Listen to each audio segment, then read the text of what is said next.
Во деновите од викендот со недостиг на вода за пиење се соочија жителите на повисоките делови на Тетово и на зградите кои што немаат поставени хидрофори. Реакции имаше и на социјалните мрежи. Граѓаните бараат одговори како градот под шара се соочува со вакви проблеми. Шар планина не е полна со вода.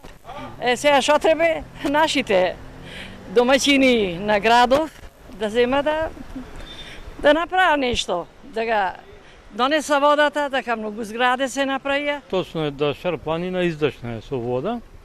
Сега ремети односно изградбата на мини хидроцентрали ја ремети природата. Од јавното комунално предпријатие денес свикаа пресконференција преку која побараа разбирање од граѓаните и апелираа да се штеди вода, објаснувајќи дека Тетово моментално се снабдува со само околу 220 литри вода во секунда.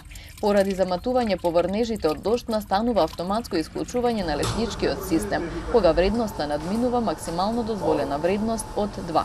Заматувањето ни покажува на нас 14, така да ние ги губиме тие 130 литра, негде 140 литра, што ни ги носи моментално отворениот лечнички захват, и сме обврзани да го затвориме тој систем додека не се промиени.